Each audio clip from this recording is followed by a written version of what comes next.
What happens when a predator is a student of the very system designed to catch them? One was a law student who charmed his way through society. The other, a PhD candidate in criminology, literally studying the minds of killers like Bundy, while allegedly becoming one himself. Both were hiding behind a mask of sanity. I'm Cordray, a licensed professional counselor with over 20 years of experience of working with trauma and personality disorders and the darker sides of the human mind. You all loved my deep dive into Ted Bundy's childhood, and it's clear that you want to understand the why behind these profiles. In today's clinical file, I'm comparing the Bundy standard to a modern case, Bryan Kohberger. I'm sure you've heard a lot about him in recent days. I'm asking the real clinical question. Was the mask a choice they put on, or was it something they were born wearing? Let's find out. They were both students of the system designed to catch them. One was a law student, Bundy, and he was very charming and even worked at a crisis hotline center. The other, more recent case, Bryan Kohberger. He was a criminology student studying criminals like Bundy. First, let's look at the Bundy standard, the performative intellectual, because it sets the bar for what we think of when we picture a high-functioning predator. Ted Bundy wasn't just smart. He weaponized his intelligence. He was a law student, and he would use that status to build trust instantly. In clinical terms, he leaned on something called intellectualism as a defense mechanism. Intellectualism is a clinical weapon, overwhelming emotion and impulses. There's a healthy path, using logic to temporarily step back from overwhelming feelings to process them safely. Then there's the pathological path, using knowledge and big ideas to build on the impenetrable wall against messy emotions, avoiding shame and justifying their dark impulses. High IQ does not create the pathology, but it provides the tools to rationalize and execute it. That's when someone uses logic or knowledge and big ideas to avoid dealing with the emotions. Bundy didn't just blend in. He excelled at looking normal because he understood the rules of society better than most people did. Take a look at this photo of Bundy. What do you notice? He's smiling. Where do you think he is in this photo? Does he look like a serial killer? He's smiling in this photo as he was handcuffed and convicted of murder, and yet he continues to smile for the camera. That was Bundy, full of charm. Look at his confidence in this photo of him. He's in court, literally defending himself. He looks smug and a little too confident, if you ask me. This is pathological narcissism at its highest level. He genuinely felt that he was smarter than any of the experts in the courtroom. He'd sit in interviews and explain criminal behavior like he was teaching a class, all while knowing exactly what he had done. That's the seed of what Hervey Cleckley called the mask of sanity in his classic book. Dr. Cleckley describes psychopaths as wearing this perfect surface of charm and competence that hides a total lack of empathy or remorse underneath. The mask of insanity is like an iceberg. On top, you see the performative charm, the academic competence, the intellect, and social integration. Hervey's original concept is the perfect surface of normal functioning that fools environments. But what we don't see, now we know, underneath the waterline is a total lack of empathy, the pathological narcissism, and an absence of remorse. The emotional void is the intellect is used not to feel, but to manipulate the environment and maintain control. Bundy didn't just hide. He used his intellect to manipulate the entire environment around him. Let me break this down clinically. Bundy had the classic grandiose sense of self.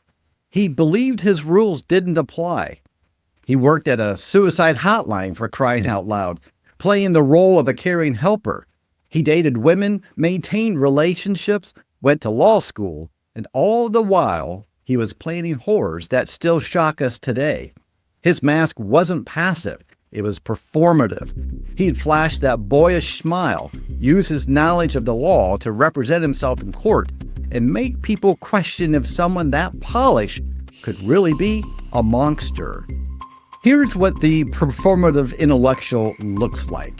The defense mechanism, which is a grandiose narcissism, he believed that his rules didn't apply, that he was special, that he was smarter than anyone else, and he deserved all the recognition. The presentation was his impulsive charm. He flashed that smile and think that he would fool everybody. Problem is, he really did fool a lot of people. The social cover is the caring helper. He volunteered in a crisis center to help people in a mental health crisis. And then there was a methodology, environmental manipulation. He used his law student status to represent himself in court and force society to question his guilt.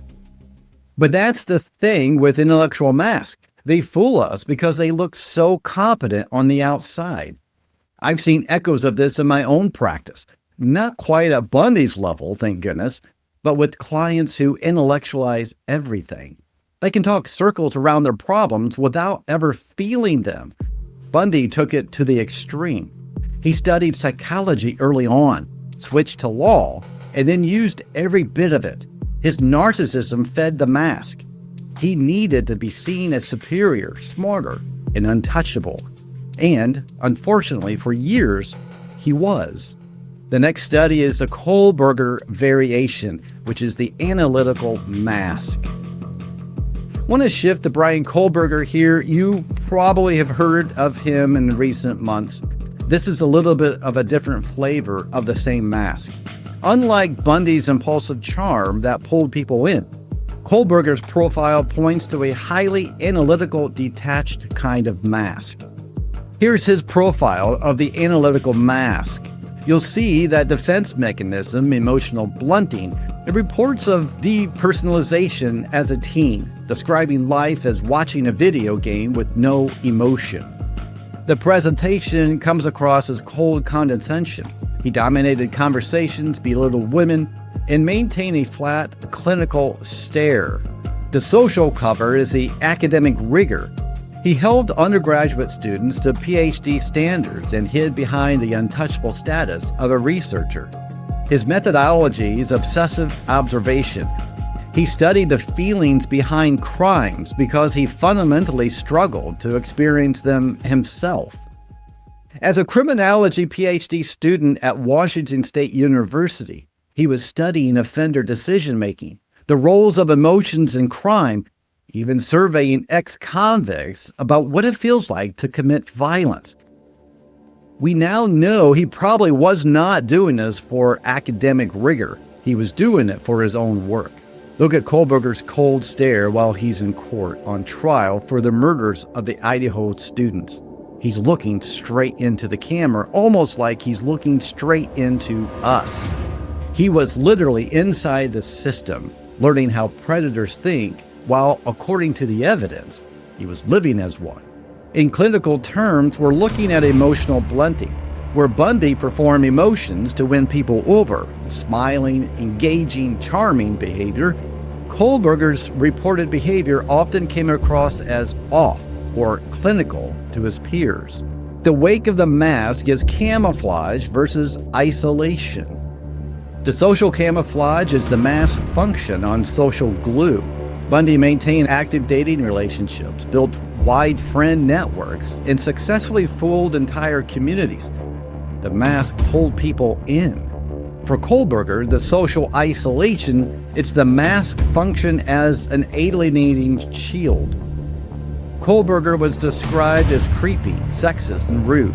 He stared too long and stood too close. The mask kept people away. Classmates described Kohberger as condescending, dominating conversations, belittling women, and showing up late when female instructors were teaching. He had this cold academic distance. One TA colleague said he graded undergrads like they were beneath him, holding them to PhD standards. He talked endlessly about criminal justice, but it felt like venting or showing off rather than connecting. Peers filed multiple complaints against Kohberger, 13 at one point, about how creepy and sexist and rude behavior he had. Yet academically, he was sharp. His research focused on the emotional experience of violence. He wanted to understand the feelings behind the crimes, maybe because he struggled to feel them himself.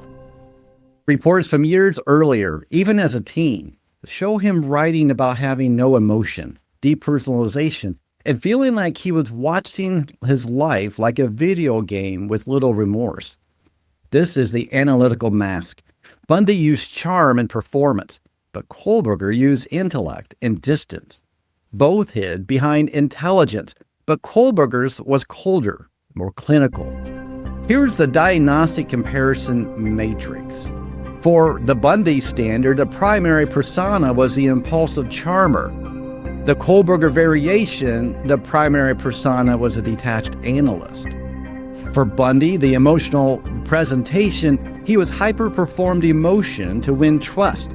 For Kohberger, it was a blunted effect and academic and cold. Bundy's cover was a law student understanding the rules. Kohberger's cover was a criminologist understanding the mind. But they shared pathology. Both utilized pathological intellect to bypass natural psychological breaks and observe the humanity as external objects. Kohberger allegedly changed behavior after the Idaho murders, paying in cash, wearing gloves, fixating on the news coverage, but maintained that flat stare in court. His defense has pointed to autism spectrum traits, rigid thinking, flat affect, trouble with social cues. That might explain why some social awkwardness, but it doesn't explain the alleged planning or lack of empathy shown in the crimes. I worked with clients on the spectrum, and many are deeply empathetic. They just don't know how to show it, or they show it differently. But when you layer on emotional blunting or possible personality disorder traits, that's when the mask gets dangerous. Kohberger's interest in criminology wasn't casual. It was obsessive. He was studying the predator while potentially being one himself. The intellectual high ground let him observe humanity from a distance, like specimens in a lab. This brings us to the heart of what you all debate in the comments: nature versus nurture. Does a high IQ create a better mask, or does it just give someone the tools to justify their darker impulses? We have to look at this through the biopsychosocial model. Biology, psychology, and a social environment all interacting together. There's the biology where there's hardware glitches, differences in the amygdala affecting the fear and empathy response. There's the narcissistic and psychopathic traits, heavy reliance on intellect to avoid shame or anxiety. And then there's the environmental triggers, the chaotic early life, questions of parentage or teen addiction or profound isolation. All three of them create the high-functioning predator. The mask forms when biology meets the right environmental triggers. A brilliant mind does not cause the pathology. It amplifies it, building elaborate justifications to maintain control. Psychopathy often shows differences in the amygdala, the brain's emotional alarm system. It doesn't light up the same way for fear or empathy in psychopaths. Bundy and Kohberger seem to operate with that emotional hardware glitch. Here you'll see the amygdala in our brain, which is the emotional alarm system. In a psychopathic profile, the amygdala fails to light up normally in response to fear or the pain of others. The emotional baseline is fundamentally altered. High intelligence on top of this hardware glitch makes the mask stronger. It buys them time to plan, to rationalize, and evade detection while acting on dark impulses. For psychology, both showed narcissistic and psychopathic traits. Bundy's was more grandiose and performative. Kohberger's leaned detached and superior in an intellectual way. Defense mechanisms like intellectualism help them avoid the shame or anxiety that normal people feel.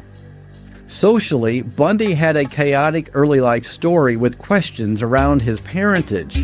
I talked about that in one of my other videos about Bundy. Kohberger reportedly dealt with addiction, depression, and social isolation as a teen. But many people face worse without becoming killers. The mask forms when biology meets the right triggers, or the lack of protective factors like secure attachment and emotional coaching. Here's differentiating the mask from the spectrum. High IQ doesn't cause this, but it does amplify it. A brilliant mind can build elaborate justifications. I'm studying crime, so it's okay to think about this deeply. Or I'm smarter than the system, so I can beat it. The mask isn't hiding. It's a tool for control. Dr. Cleckley's original psychopaths were often successful on the surface. Doctors, lawyers, businessmen. Intelligence lets them climb higher before the mask slips. Here's a deeper clinical breakdown, the comparison to the real-world implications. On the clinical side, intellectualism isn't always bad. We see therapists use it to help clients step back from overwhelming feelings. But spotting the intellectual mask is important. There's a threat detection radar that we can use. The first one is the clinical indicator, brilliance that feels inherently cold and transactional.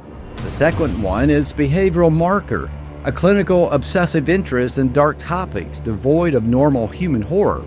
The third one is interaction pattern, dominating conversations with vast knowledge while entirely avoiding shared feelings. And then 4, a justification mechanism, justifying boundary pushing, staring, or invasive behavior as research or curiosity. Your intuition picks up on the disconnect even if your brain can't explain it yet. Trust that disconnect. But when it's pathological, it becomes a wall. Bundy intellectualized his crimes in interviews, turning them into abstract discussions about power and control.